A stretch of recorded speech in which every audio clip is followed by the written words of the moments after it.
Hello, everyone, and welcome to The Sustainability Story. I'm Deborah Kidd, your host for today's episode. Today, we're going to talk about the current and future state of the energy transition, types of climate solutions on the horizon, and what the implications are for investors who want to manage the financial impact of climate change on their investments. So as we know, transitioning away from our dependency on fossil fuels is critical to achieving the global goal of net zero, where any greenhouse gases emitted are offset by the removal or storage of those gases in order to avoid the most damaging climate change effect.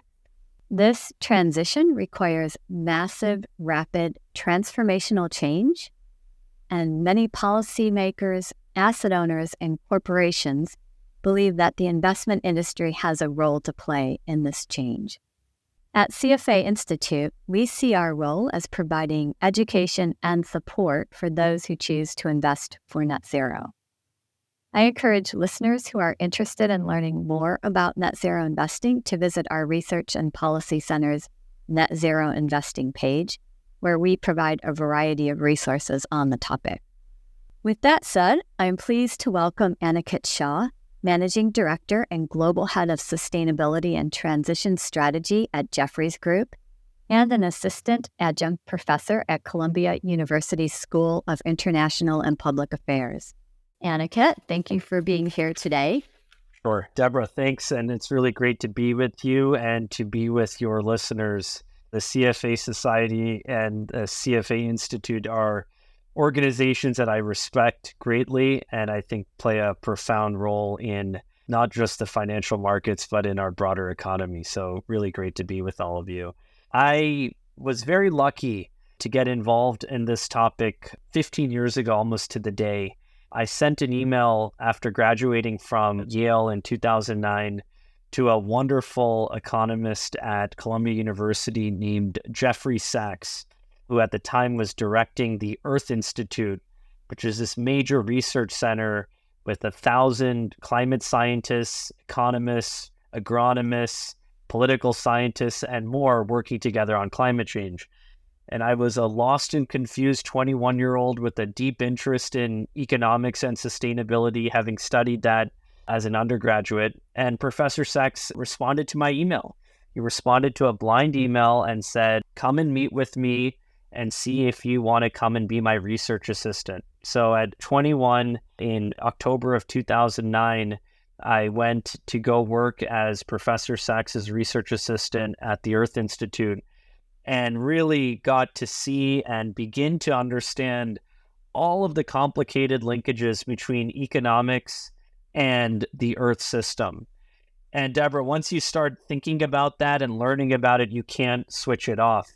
And so it's been a 15-year journey across academia, across public policy, and for the past several years in the financial markets, trying to educate and inform and guide different actors in the economy to think more clearly and act more clearly on the intersection of economics and sustainability and earth science. And so that's been my journey, and it's been a lot of fun, and I feel like I'm just getting started. That's a great story.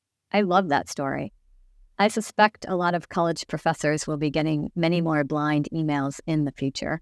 But back to today, you wrote in a recent research paper that more than $70 trillion in global capital is aligned with the transition to net zero by 2050, which is a 7-fold increase since the 2015 Paris Agreement. But you've also said that despite this, the world's dependence on fossil fuels hasn't waned. Demand for coal, gas, and oil hit record highs in 2022. And from 2000 until 2022, the world achieved only a 4% reduction in carbon dependency, with fossil fuels still supplying 82% of primary energy. Aniket, what are some of the roadblocks that you're seeing and hearing about that need to be overcome to increase that 4% reduction? Sure. You have highlighted what is the central conundrum when it comes to the energy transition globally, which is, on the one hand, there's extreme enthusiasm around new solutions there is extreme enthusiasm around the investable opportunities when it comes to the energy transition. Just to put some numbers on that, last year, $2 trillion roughly was invested in low carbon solutions globally. That's up from $350 billion in 2015, that the year that the Paris Agreement was signed. So on the one hand, you've seen a six-fold increase in the amount of capital that is going to the energy transition. You're seeing dozens of countries setting up net zero laws and rules. You're seeing hundreds of companies and investors signing on to these global agreements and global goals around net zero. And yet, at the same time, despite all of this, the world remains stubbornly addicted to fossil fuels. And if you are an analyst of the energy transition, you have to somehow reconcile those two stories at the very same time. What's happening is really interesting to go and explore. The first thing that's happening is that there are parts of the world that are decarbonizing and are decarbonizing quite quickly, and there are other parts of the world that aren't. It should be of no surprise to listeners on this call that, or on this podcast, that the OECD, so the high income world, has actually peaked emissions around 15 to 20 years ago. So US and Europe have already started their decline of emissions. But by the way, have started that decline after having used fossil fuel-based energy for the past 200 years and having already gotten to a very high level of per capita CO2 emissions. At the same time, you see countries like China, India, Indonesia that are much lower in terms of economic output per person, that are relying heavily on fossil fuels. And so China hasn't peaked emissions yet, and India and Indonesia and other countries like this are very, very far away from peaking emissions. So the first thing that's happening is that you're seeing some parts of the world decarbonizing and other parts of the world carbonizing. And I think that's an important thing for everyone to understand, is that there's a geographical element to this. The second thing that you are seeing when it comes to this stubborn addiction and at the same time this incredible excitement is a question around pacing. So a lot of the investments that we are making now, whether it's in research and development or the early stages of deployment, we're only going to see the impacts of that 1, 3, 5, 10 years from now. And so I actually think that the story will get better, but we're just too early in the story right now to see the impacts of, for example, the hundreds of billions of dollars that are going into the Inflation Reduction Act in the United States in clean manufacturing and clean energy. We're only going to see the implications of that later on in this decade and early in the next decade. So the second is that there's a timing element of that we also have to appreciate. The third thing that I think we have to appreciate is that we are now hitting some of the blockages of deployment of clean energy, which frankly, the world isn't very well prepared for. And we at Jefferies believe that the number one blockage to the faster deployment of clean energy is the grid infrastructure and the grid system, which has been a major, major challenge when it comes to the deployment of clean energy. We have here in the United States thousands of clean energy projects that are awaiting permission to be connected into the grids, but for a whole host of reasons, which we've explored in many notes, are not being able to be done. So there are real bottlenecks that the world is now trying to deal with. The good news is that progress is being made, but we're still in the very, very early days when it comes to the energy transition. And I think the final point I would like to make, and this might give some comfort to folks who are listening and may not for others, is that what has happened over the last 10 years is that warming scenarios of 4, 5, 6 degrees Celsius by the end of the century, which is what business as usual scenarios were when the Paris Agreement was signed, those scenarios now are likely off the table. So Now the question is, we're probably at around 2.5 to 3 degrees of warming by 2030. By 2100, we were going to be at 4 to 5 degrees Celsius if it wasn't for all of this investment and enthusiasm. So with the progress that we have made so far is going from 4 or 5 degrees to 2.5 to 3 degrees. We have another degree to go. So again, one can look at the same facts and be incredibly optimistic or incredibly pessimistic. And on half the days I wake up being optimistic, and on other days I wake up being pessimistic. And that's just sort of where we are. That actually is very encouraging. I think we hear a lot of the negative talk about progressing toward abating climate change. So it's very encouraging to hear that side of the story. What do you think is necessary for a successful transition? Like, what does that look like? It's kind of hard to imagine not having a reliance on fossil fuels. So can you talk a little bit about what you see the future state looking like? Yeah, I would say there are a few key components of a successful energy transition. The first is that countries and regions need to have long-term plans around how they are planning to get to net zero by 2050 or 2060 or 2070. There is an element here, Deborah, of government planning that is required, which is quite anathema, frankly, to how we in the West think about running our economies here. But it is why parts of the world that have been very successful at the energy transition and of deployment of renewables, deployment of electric vehicles, countries like China, for example, have been able to succeed because there is a much clearer and more sophisticated, I would say, approach of the government in directing the energy system. So that's first and foremost, a long-term plan or long-term set of plans that would guide investment at the national and subnational level is absolutely needed by sector in order to achieve net zero. The second thing that's required is a price on carbon. This will provide the economic incentives in order for companies and for consumers to make the switch over to lower carbon alternatives.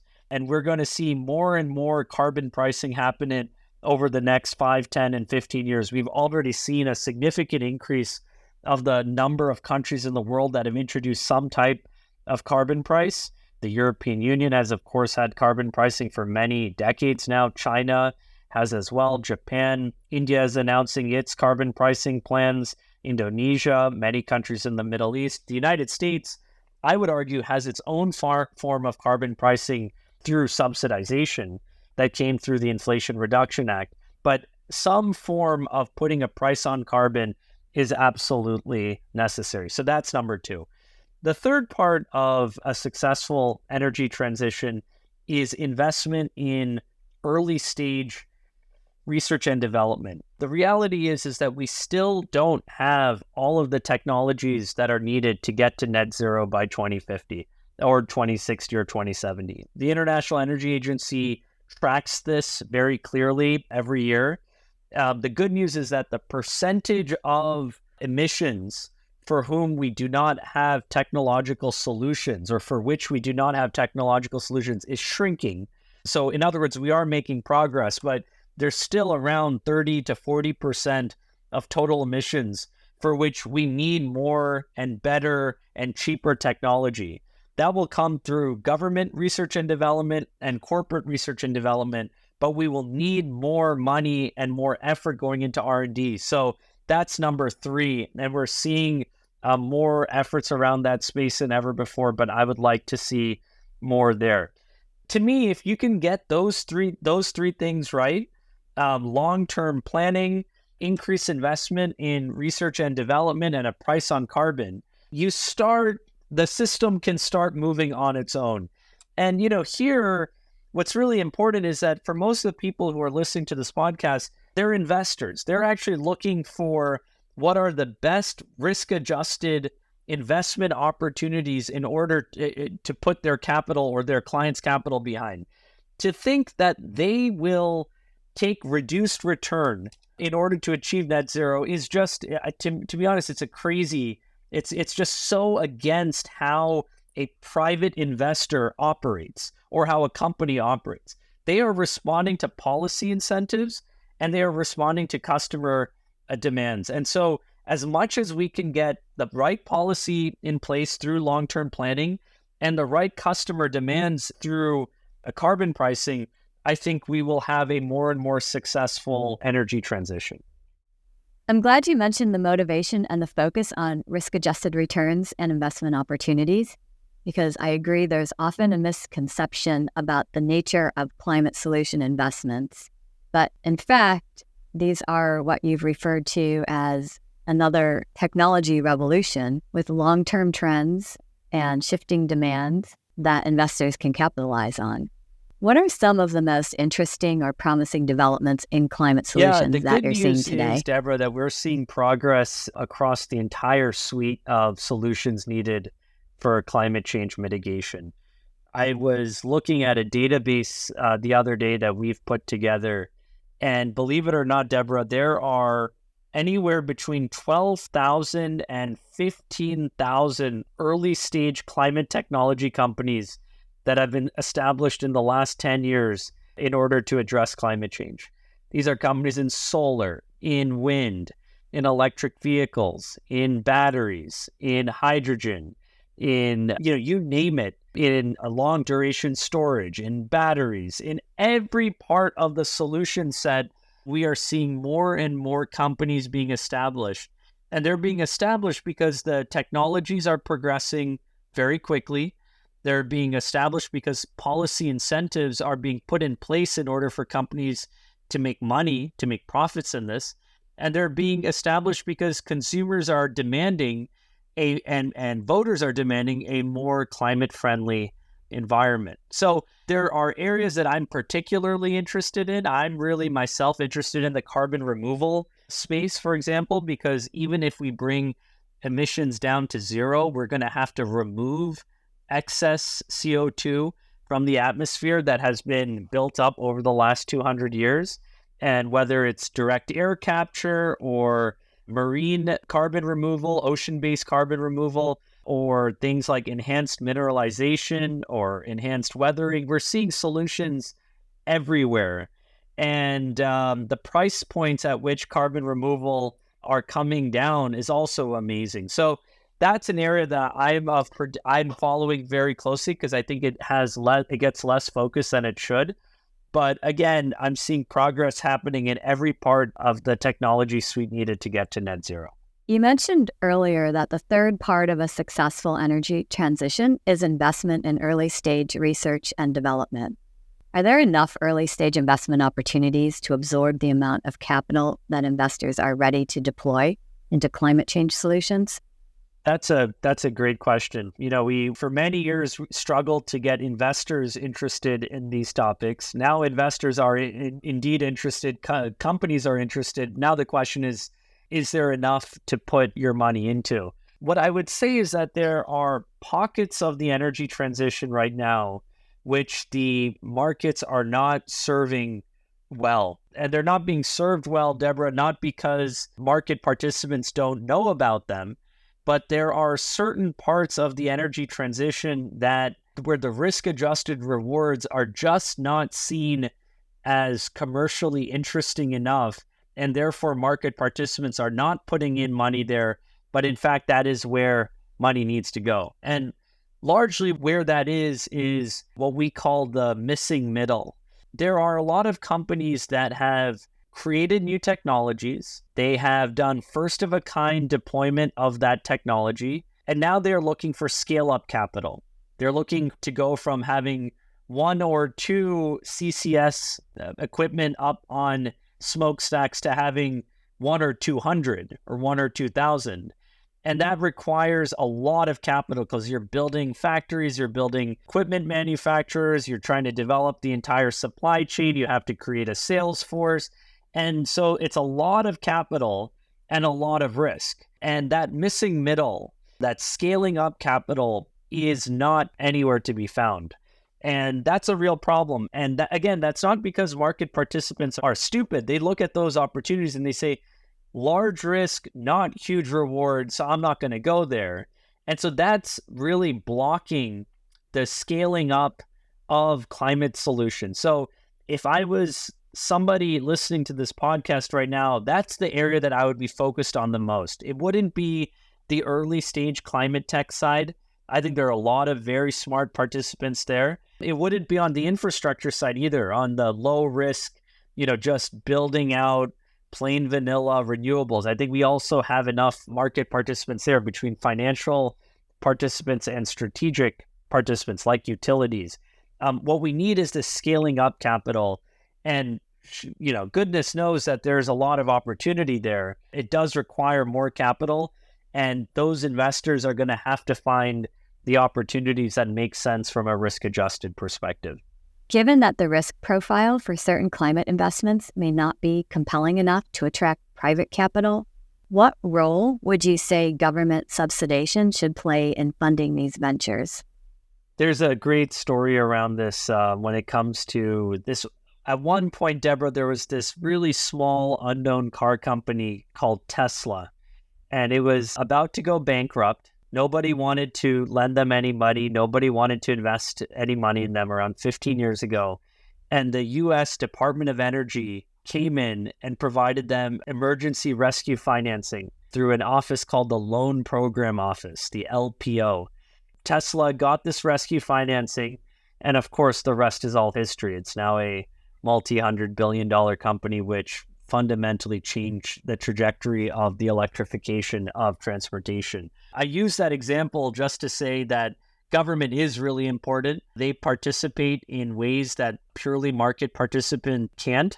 I highlight the Department of Energy's LPO because of its role in Tesla, but also because that this body now has literally hundreds of billions of dollars thanks to the Inflation Reduction Act. It is looking for places to deploy, and they are very actively and aggressively going out and trying to find companies and projects to lend to, and then get equity investments through their connections on Wall Street to also invest in.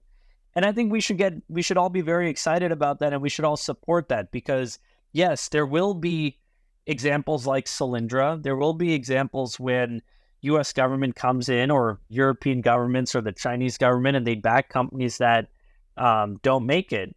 But there will also be examples of entire industries and sectors and great companies that get built because of government subsidization or government support. So I am someone who believes very much that net government subsidization is something that is good for long-term investors. It's another variable that we need to add into our calculus of what to invest in. Some investors won't like it and others will.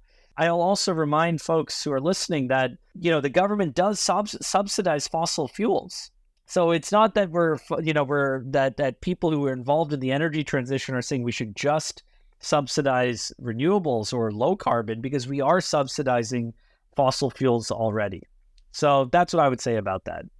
Besides the topics we've discussed today, what else should investors be thinking about as they decide where to allocate capital in response to climate change? Yeah, one of the things, Deborah, that I've been advocating to our clients here at Jefferies is that investors need to allocate more time and more capital into climate adaptation investments.